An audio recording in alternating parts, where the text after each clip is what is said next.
Código QR Code, peguei um celular com qualquer leitor aí de QR Code. Ao ser lido, o sistema ele mostra as informações do pet e do dono.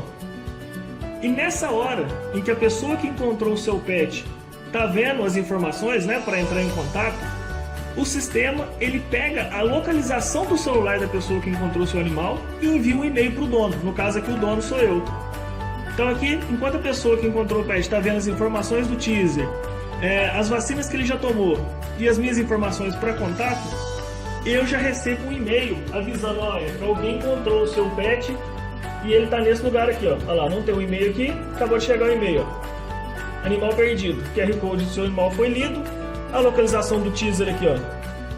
Ou seja, ele acessou o GPS do celular da pessoa que encontrou o seu animal e mandou um e-mail para você avisando onde o animal se encontra.